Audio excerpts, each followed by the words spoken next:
제6장 권태. 나는 이미 알 수 없다. 내가 무엇인가? 그리고 무엇을 하고 있는가? 모차르트, 피가로. 레날 부인은 사나이들의 눈에서 멀리 떨어져 있을 때의 자연스러운 활기와 우아한 맵시로 살롱의 문을 열고 정원으로 나가려 했다. 그때 문득 문 앞에 젊은 시골뜨기가 웅크리고 서 있는 모습이 보였다. 아직 에티가 완연한 느낌이었고 얼굴빛이 아주 창백했으며 막 울음을 그친 듯한 모습이었다. 샤스를 입고 있었고 깨끗한 보랏빛 웃도리를 옆에 끼고 있었다. 그 시골뜨기 소년의 살갗은 그야말로 새하얀 데다가 아주 온순한 눈매였기 때문에 약간 낭만적인 레날 부인은 처음엔 어떤 아가씨가 남장을 하고서 시장에게 무엇인가 청혼을 하러 오진 않았는가 생각했다. 청년은 가엾게도 문 앞에 웅크리고 선 채 벨의 손조차 뻗치지 못하고 있는 듯한 눈치였다. 그녀는 가정교사가 온다는 바람에 침울했던 기분마저 잠시 잊어버리고 그곳으로 다가갔다. 줄리앙은 문 쪽을 향하고 있었기 때문에 부인이 자기에게로 다가오는 기척을 눈치채지 못했다. 귓가에서 다정한 목소리가 들렸을 때 자기도 모르게 깜짝 놀랐다. 도련님, 무슨 볼일이 있어 왔지? 뒤를 돌아다 본 줄리앙은 정다움이 넘쳐 흐를 듯한 레날 부인의 눈매에 부딪혀 약간 생기를 되찾았다. 이윽고 그 아름다움에 짓눌려 줄리앙은 모든 것을 깨끗이 잊어버리고 말았다. 무엇을 하러 왔는지조차 잊어버렸다. 레날 부인은 다시 한번 똑같은 질문을 되풀이하고 있었다. 부인님, 저는 가정교사가 되러 왔습니다. 마침내 그는 부끄러운 듯 눈물을 감추려고 무척 애쓰며 대답했다. 순간 레날 부인은 당황했다. 두 사람은 아주 가까이 다가서 있어서 서로의 눈동자를 바라보고 있었다. 줄리앙은 이처럼 훌륭한 옷차림을 한 사람을 본 적이 없었고 더구나 이렇듯 눈이 부시게 빛나는 살결을 가진 부인으로부터 다정한 얘기를 들은 적도 한 번도 없었다. 레날 부인은 이 젊은 시골뜨기의 처음엔 그토록 창백하더니 지금은 완전히 장밋빛이 된 두 뺨에 흐르고 있는 굵은 눈물 방울을 빤히 바라다 보다가 이윽고 앳된 소녀처럼 명랑하게 웃기 시작했다. 자기 자신이 우습기 짝이 없었다. 그리고 자신의 행복을 이루 형언할 수 없는 느낌이었다. 초라하고 꾀죄죄하기 짝이 없는 신학생이 와서 아이들을 꾸짖고 채찍으로 때리리라고만 생각하고 있었는데 바로 이 젊은이가 가정교사라니. 그런데 어머 여보세요. 드디어 부인은 입을 열었다. 선생께서 라틴어를 하실 줄 아세요? 이 선생이라는 말이 줄리앙을 무척이나 놀라게 만들었기 때문에 그는 잠깐 생각에 잠겼다가 조심조심 대답했다. 예, 부인님. 레날 부인은 너무나 기뻐서 자기도 모르게 이런 부탁까지 했다. 귀여운 아이들을 심하게 꾸짖지는 않으시겠죠? 제가 도련님들을 꾸짖는다고요? 무엇 때문에 꾸짖어야 하나요? 그는 놀라서 말했다. 선생. 부인은 잠시 동안 입을 다물고 있다가 점점 열기 오르는 말투로 덧붙였다. 선생은 그 아이들을 정답게 대해 주시겠죠? 예, 약속해 주시겠어요? 이런 훌륭한 옷차림을 한 귀부인이 진심으로 자기를 선생이라고 불러주리라고는 줄리앙은 꿈에도 생각지 못한 일이었다. 그가 젊은 청년다운 공상을 할 때에도 아름다운 제복을 입을 때까지는 젊은 귀부인들이 단 한 사람이라도 자기에게 말을 걸어주지는 않으리라고 생각하고 있었던 것이다.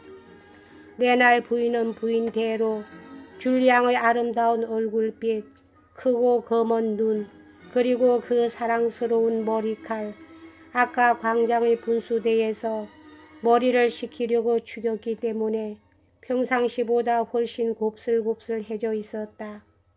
완전히 정신을 뺏기고 있었다. 특히 엄하고 무서운 인물일 거라고 아이들을 위해서 그처럼 두려워하던 그 꾀죄죄하기만 한 가정교사가 소녀처럼 수줍어하는 것을 보고 부인은 이만저만 기쁘지가 않았다. 레날 부인같이 온화한 마음씨의 소유자에게는 조금 전까지 품었던 불안과 지금 당장 당하고 있는 일의 대조, 그 자체가 또 하나의 큰 사건이었다. 그러나 끝내 부인도 뜻밖의 놀람에서 깨어났다. 부인은 자기가 그의 샤스 하나만 걸친 젊은이와 함께 더구나 이렇게나 바싹 붙어 서서 문 앞에 서 있는 것을 깨닫고 깜짝 놀랐다. 안으로 들어갑시다 하고 부인은 당황한 듯이 말했다. 이 세상에 태어난 후로 지금까지 순수한 유쾌감을 맛보며 깊이 감동된 일은 레날 부인에겐 일찍이 없었다. 불안하기 짝이 없는 두려움 뒤에 이처럼 상쾌한 기분을 맛본 적도 없었다. 이렇게 되면 자기가 그처럼 귀여워하는 아이들이 꾀죄죄하고 화만 내는 신학생의 수중에 걸려들 염려는 없는 것이다. 현관 안으로 들어가자 곧 부인은 조심조심 뒤따라오는 줄리앙을 돌아다 보았다. 너무나 아름다운 집을 보고 놀라고 있는 그의 모습은 레날 부인의 눈에 더 한층 귀엽게 비쳤다. 부인은 자기의 눈을 믿을 수가 없었다. 의뢰 가정교사란 검은 옷을 입어야만 한다고 생각해 온 것이다. 그런데 정말인가요?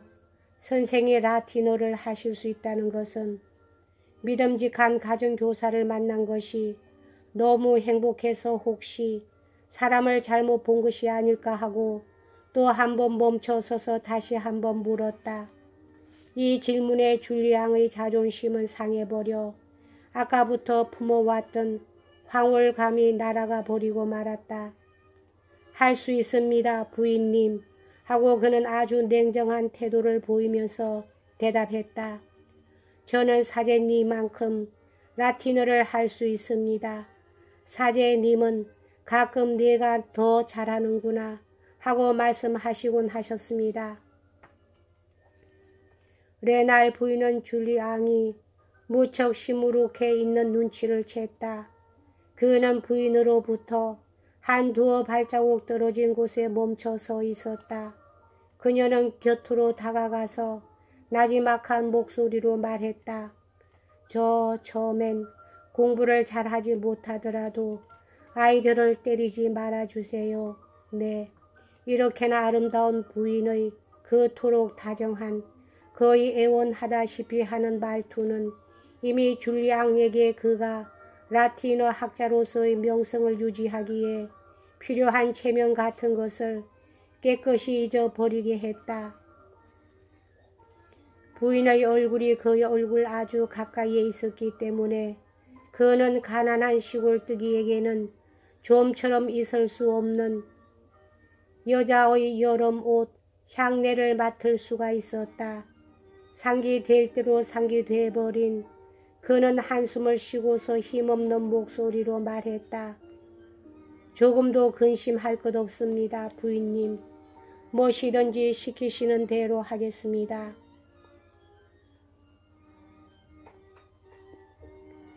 아이들에 대한 불안이 완전히 사라져버린 그때가 되어서야 비로소 레날 부인은 줄리앙의 비할 데 없이 아름다운 미모에 감탄했다.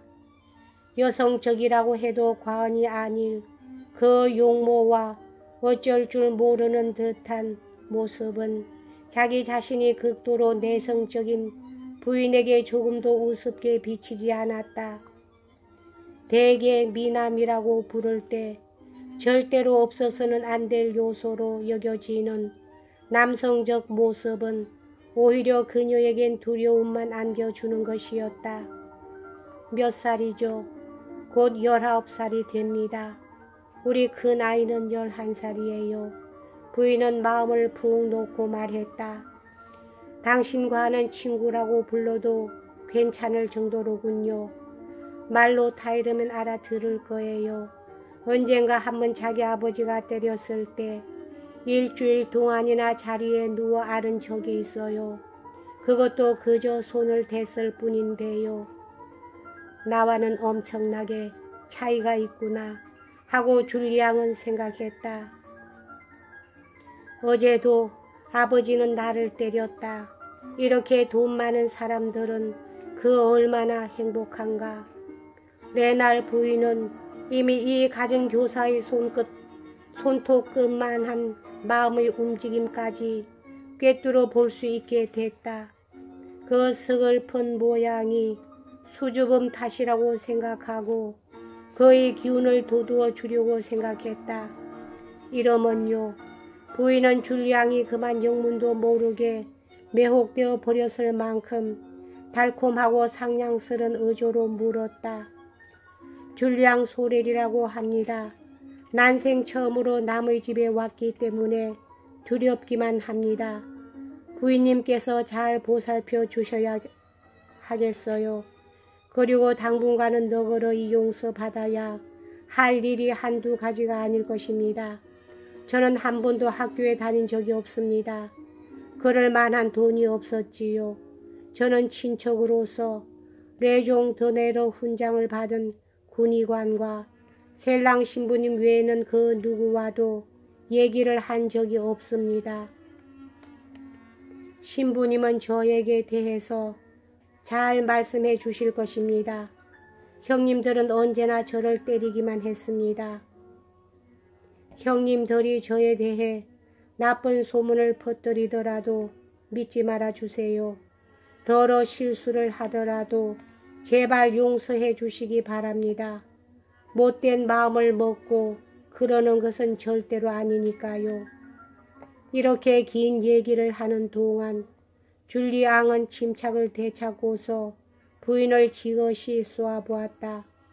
흠잡을 데 없이 우아한 아름다움이란 선천적으로 지니고 태어난 데다가 그것이 그 사람의 성격과 완전히 일치되었을 때 특히 본인 자신이 그 아름다움을 의식하지 못할 경우에는 그러한 효과를 나타내는 법이다. 줄리앙이 가령 여성의 아름다움을 잘 볼 줄 안다고 하더라도 그 순간의 부인은 절대로 20살을 넘지 않았으리라고 단언했을 것이 틀림없다. 그는 불쑥 부인의 손에 키스를 하려는 엄청난 생각을 품었다. 그는 이내 자기의 생각이 무서워졌다. 그러나 다음 순간 그는 생각했다.